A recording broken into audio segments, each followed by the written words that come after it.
Con los intercambiadores de calor, también lo que vamos a encontrar en un intercambiador va a ser un coeficiente global.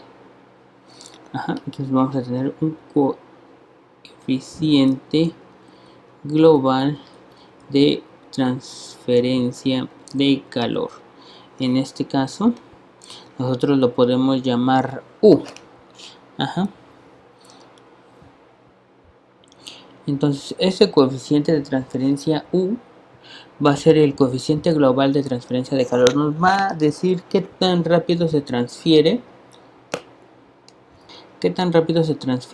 el calor de un fluido al otro. Por ejemplo, el calor del fluido caliente, qué tan rápido se transfiere al fluido frío, ¿sí? Para eso, pues nosotros tomamos en cuenta solamente una pequeña fracción del intercambiador de calor, que es el área de transferencia. Y en esta parte nosotros la podemos ver de esta manera. Nosotros tendríamos el tubo,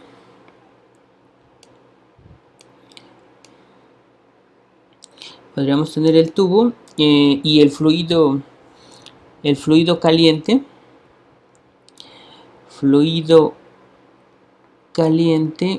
no, este sería el fluido frío. Fluido frío estaría arriba y el fluido caliente estaría dentro del tubo. Ese sería fluido caliente. Y aquí esta sería la pared del tubo.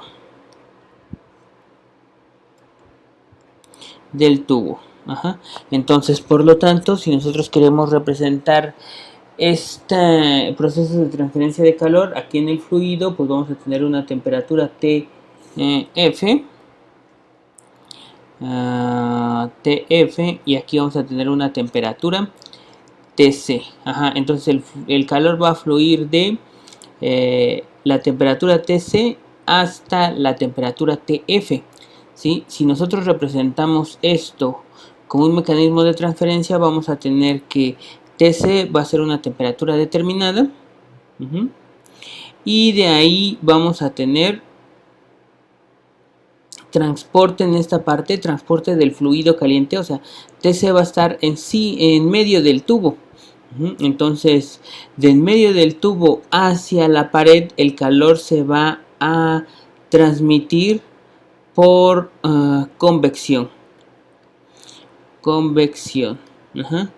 Y de ahí va a llegar a la pared, y de ahí vamos a tener un transporte por conducción.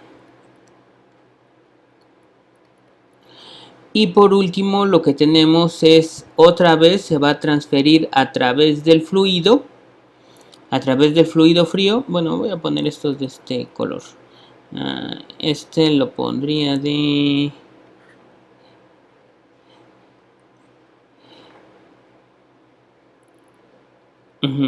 color rojo, y este de color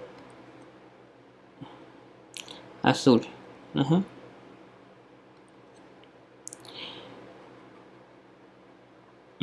Entonces esto otra vez, en esta parte de la pared del tubo hacia el fluido frío, se va a transferir también por convección. Por lo tanto, aquí vamos a tener un coeficiente que vamos a nombrar como el coeficiente de transferencia, o bueno, este va a ser la resistencia por convección, y esta resistencia por convección 1 la vamos a nombrar como 1 sobre de HI.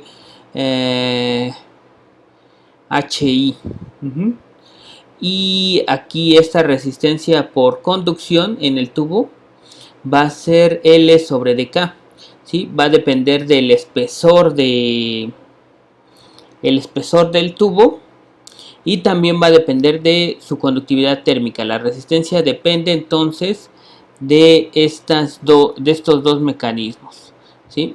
Entonces, y la resistencia por convección del otro lado, R de convección 2, la vamos a nombrar como 1 sobre de H0.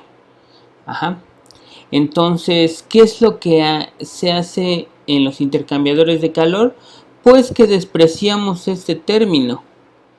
Este término lo hacemos igual con cero, ¿sí? La resistencia debido a la conducción, dado que es un intercambiador de calor y está diseñado para transferir calor, se hace con los materiales más óptimos para que esa resistencia, o sea, que el espesor de la pared del tubo sea muy pequeño y que la conductividad térmica sea muy grande. Entonces, imagínense, si el espesor es pequeño, este término de por sí es pequeño y la conductividad térmica grande, este término todavía se hace más pequeño. Entonces, este término tiende casi a ser cero. Por lo tanto, nosotros tenemos aquí un circuito en serie, ¿sí? Porque va un mecanismo después de otro. Entonces sumamos estas resistencias en serie. Para sumarlas solamente sumamos RC1 más RC2 y eso va a ser igual a R total. En este caso tendríamos que esto sería 1 sobre HI más 1 sobre DH0 va a ser igual a 1 sobre DU, donde U va a ser este coeficiente de transferencia de calor global. Entonces esto sería 1 sobre DHI más 1 sobre DH0. Ajá. Eso sería, bueno, no. Y le faltaría esto. 1 sobre DU. Ajá. Entonces, por lo tanto, bueno, ya el coeficiente en total sería 1 sobre D1 sobre DHI más 1 sobre DH0. Este sería el coeficiente de transferencia de calor global que vamos a utilizar en los intercambiadores de calor, ¿sí? Entonces, ya tenemos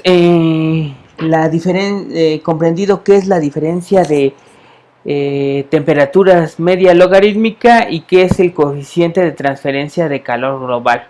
Entonces, para un intercambiador, el balance de energía lo vamos a obtener de la siguiente fórmula, ¿sí?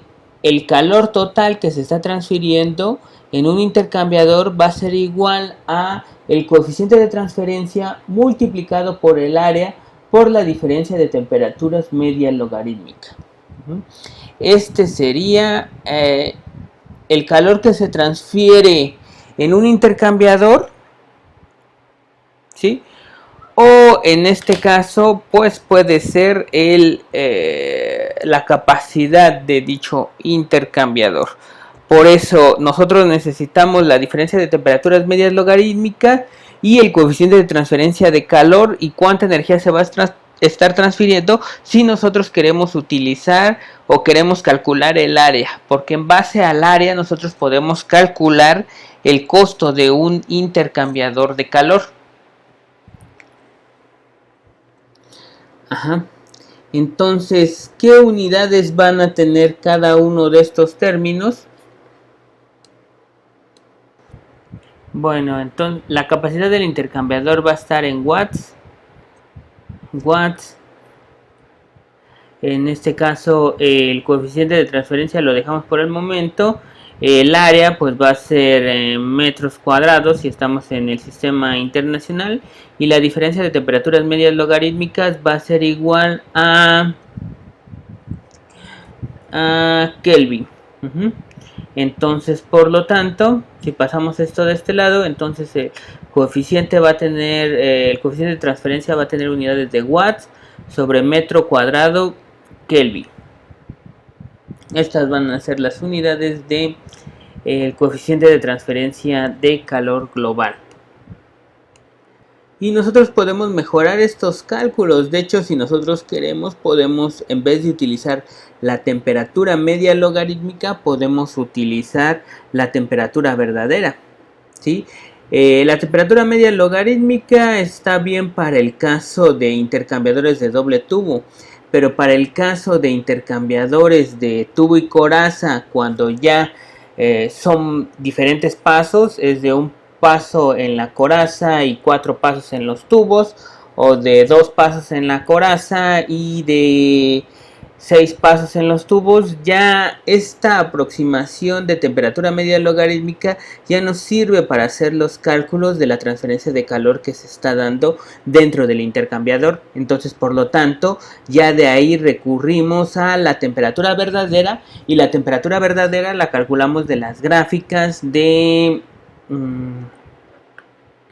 el libro de procesos de transferencia de calor de Donald Kerr, en donde vemos el tipo específico de intercambiador que vamos a estar utilizando y calculamos la temperatura media logarítmica y calculamos la temperatura verdadera.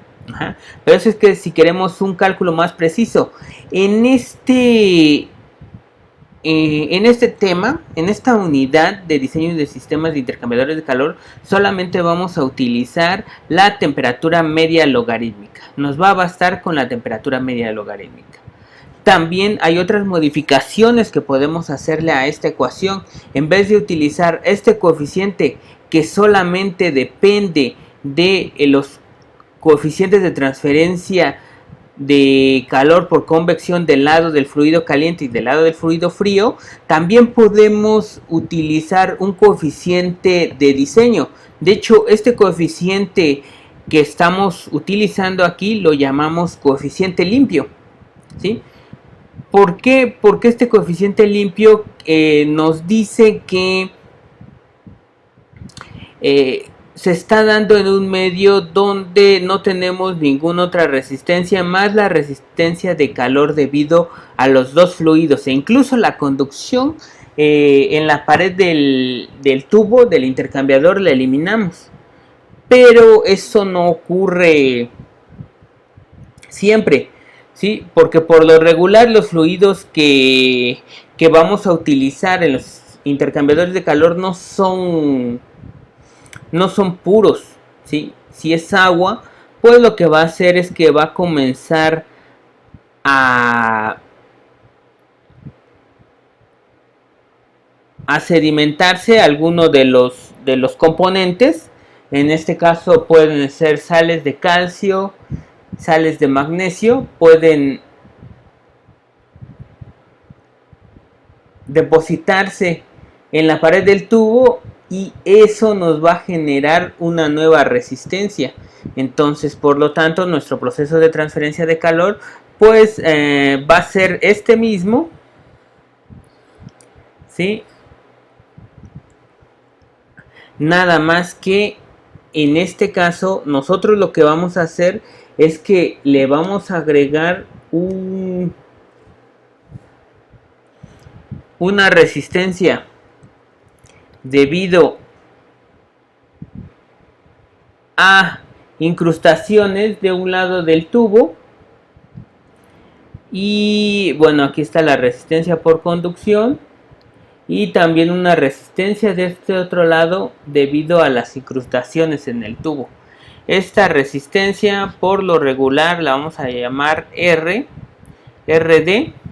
Y con esa RD, o sea, aparte del coeficiente de transferencia 1 sobre du, va a ser igual a 1 sobre de HI0, HI más 1 sobre de H0 más R, RD, debido a las incrustaciones. Entonces esta ecuación se puede ir haciendo más compleja y determinar la resistencia debido a incrustaciones en el tubo.